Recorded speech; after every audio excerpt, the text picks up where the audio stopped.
Meanwhile, back in Washington, what you see with the Republicans, who, as you mentioned in class, they don't win a majority in Congress in 1860, but then, all the opposition leaves, or at least a good chunk of it succeeds, and all of a sudden Republicans are presented with this healthy majority in the legislature. And after a little bit of time, you have this, massive retinue of significant pieces of economic legislation marching through, which it seems like just wasn't on the table in a major way in the 1860s. The Republican Party emerges in the 1850s. In the 1850s, yeah, in the election of 1860. Right. So you have the Republican Party even as late as 1860 as just the anti-slavery party, almost as one issue. Well, I guess it's the twin relics of barbarism, right? Slavery, polygamy. Right. So they have records on that. But tariffs, it's a different deal. Yet by 1864, they've accumulated this sort of massive track record on economic legislation.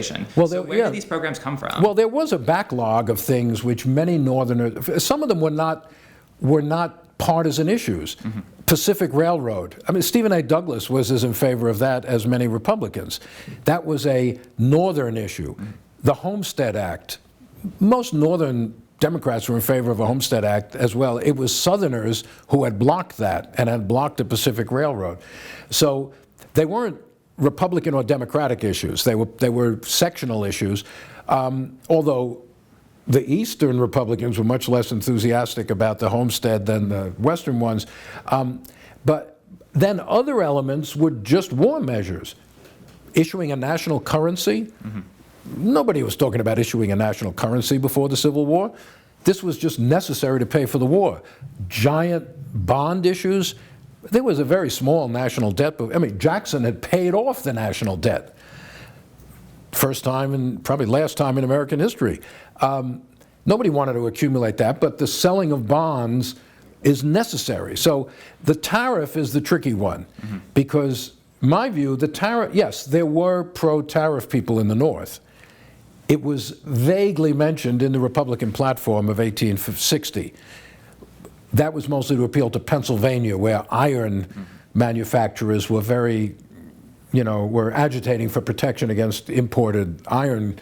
And this was, so they said, yes, we'll adjust the tariff. But this was not a call for a giant protective tariff.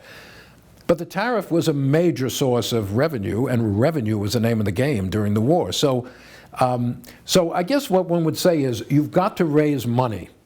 The way you raise money does reflect economic interests. So if you can raise money and also protect Northern industry, fine. Just protecting them was not the main motive at the beginning, but the way they go about it is determined by the social structure and the power of different groups within the society.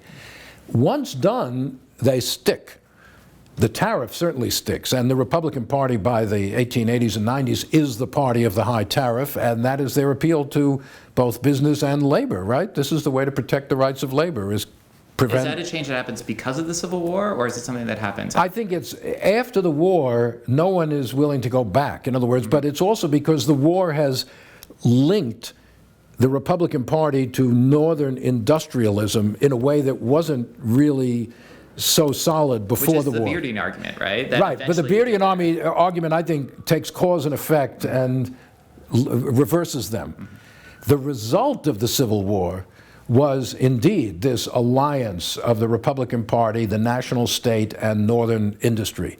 That was not the cause of the war. That was the consequence of the war. So the Beardian argument takes the consequence and makes it the cause, which is a very tempting thing in writing history in general. Mm-hmm.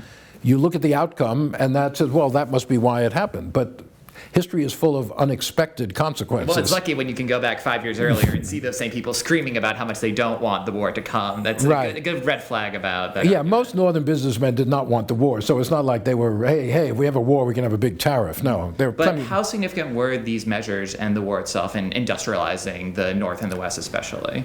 In the war itself? Yeah. There are those who claim that the war actually disrupted Northern industry in some ways. I'd say that it seems like a popular perception would be that the Civil War is just responsible for American industrialization. Yeah, no, nothing like that. Of course, industrialization was beginning before the war. I think what happens is the war creates a framework which is tremendously advantageous for industrialization after the war. Soon after the war, the United States launches into this massive career of the second industrial revolution, as we call it, and it lasts all through the rest of the 19th and into the 20th century.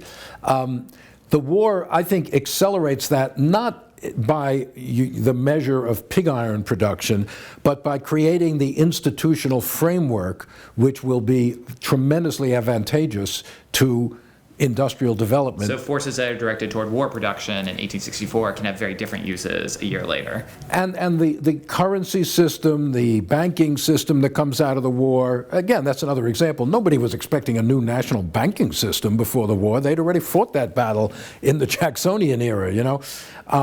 The banking system, the currency system, the tariff system, and just the general association of the federal government with the interests of the North. Mm-hmm. The South is cut out of all of this, right?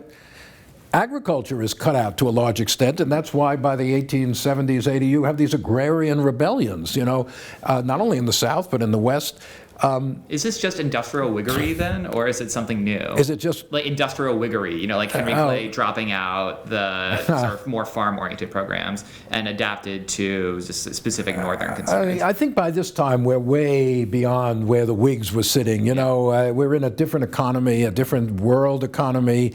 You know, I mean, sure, there are.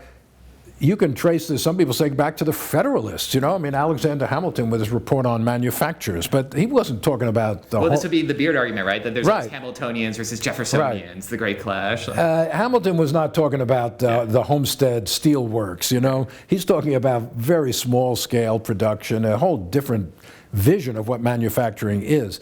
So, you know, one can find continuities, but I think it's a different world. The Civil War has created a new world, and people are dealing with that world, not something of a generation or two before.